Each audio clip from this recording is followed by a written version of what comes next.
अस्सलाम वालेकुम my dear friends. तो कैसे हैं आप? इंशाल्लाह आप खैर आफियत से होंगे। आज हम आपको बताएंगे इस वीडियो में कि इंसान और हैवान में क्या फ़र्क है। जैसे तो हम जानते हैं कि इंसान अक्ल रखता है और हैवान अक्ल नहीं रखता, लेकिन और भी बहुत से फ़र्क हैं जो इंसान और हैवान के दरमियान हैं, जिनकी बदौलत हम हैवान और इंसान को पहचान सकते हैं। वैसे तो हम जानते हैं कि ये हैवान है, ये इंसान है, लेकिन और भी बहुत सी चीज़ें हैं जिनसे हमें फ़र्क मालूम होता है कि ये इंसान है और ये हैवान है। तो आइए स्टार्ट करते हैं। और हैवानात और इंसान में क्या फ़र्क है, इसके बारे में हम आपको बताते चलें। हैवानों को भी इंसानों की ही तरह गोश्त, हड्डी और पट्ठों वगैरह के साथ पैदा किया गया है और उन्हें भी उनकी ज़रूरियात ज़िंदगी के मुताबिक वही अज़ा दिए गए हैं जो कि इंसानों को दिए गए हैं। मसलन हैवानों को भी दिमाग, दिल, फेफड़े, आँखें, कान, मुँह, ज़ुबान, मादा वगैरह दिया गया है ताकि इंसान और उन चौपायों से अपनी ज़रूरत पूरी कर सके। उसके बरक्स अगर हम तसव्वुर करें कि अगर इन चौपाइयों को आँखें न दी जाती या उनके कान न होते तो ये जानवर अंधे बहरे होते। ऐसी सूरत हाल में इंसान इन हैवानों से किस तरह फ़ायदा उठाता? ये कैसे मुमकिन होता? जब हैवान अंधा होता तो हम उससे कैसे फ़ायदा उठा सकते? ये इंसानों के काम ही नहीं आ सकते थे जब तक इनको ये सारी चीज़ें न दी जाती। फिर ये कि उन्हें इंसान जैसा दिमाग और अक्ल नहीं दी गई ताकि ये इंसान का मुकाबला न करें, बल्कि इंसान के फर्मा बरदार रहें।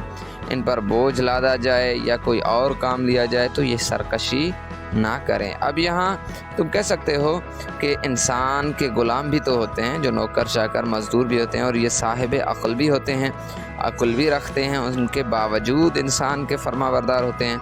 उनसे मेहनत व मुशक्क़त के काम भी लिए जाते हैं और ये खुशी खुशी सारे काम भी करते हैं। ये सवाल अक्सर किया जाता है कि जब आपने कहा कि हैवान इंसान के फर्मा बरदार हैं इसलिए उन्हें अक्ल नहीं दी गई, लेकिन इंसानों को तो अक्ल भी है, लेकिन वो भी इंसान के जो है वो फर्मा बरदार हैं। तो इस सवाल का जवाब ये है कि इंसानों में इस कदर फर्मा बरदारी नहीं होती। अगर कोई इंसान इतना मुती व फर्मा बरदार हो तो भी उसे बहकाया या गुमराह किया जा सकता है। कुछ लोग आकर उसे बहका सकते हैं, गुमराह कर सकते हैं, लेकिन हैवानात को बहकाना या उन्हें किसी के ख़िलाफ़ भड़काना किसी भी तौर पर मुमकिन नहीं होता। ये आप अच्छी तरह से जानते हैं क़ारीन मोहतरम। ग़ुलामों की बगावत के वाक़यात तारीख़ में कसरत से मौजूद हैं। बहुत से ग़ुलामात ऐसे गुज़रे हैं जो बहुत ही फर्मा बरदार थे, लेकिन उन्होंने अपने मालिक को ही कत्ल कर डाला। कई बादशाह अपने ही ग़ुलामों के हाथों से कत्ल हुए। आज भी अखबारात में इस तरह की खबरें आती रहती हैं कि आज भी मुलाज़मीन जो घरों में नौकरी करते हैं अक्सर अपने मालिकान को कत्ल ही कर देते हैं।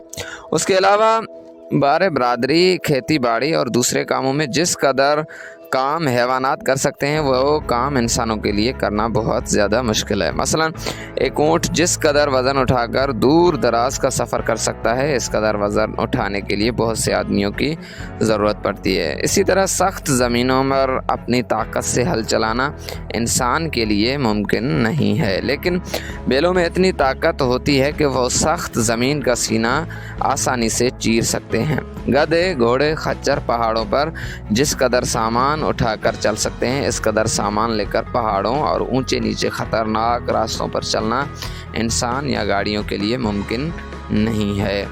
फिर यह भी मसला होता कि अगर इंसान ये सारे काम करता तो फिर इंसान दूसरी तरक्कियाँ न कर सकेगा, क्योंकि वो ये सनाअत, हिरफत, इल्म व हुनर और बेशुमार तख्लीक कामों में इंसान मुतवज्जह ही नहीं होता। क्योंकि अगर वो सारे यही हैवानात वाले इंसान काम करता तो वो इन बेशुमार तरक्कियों के जिसकी बदौलत आज ये दुनिया आसमान को छू रही है, उन तक इंसान न पहुँच सकता।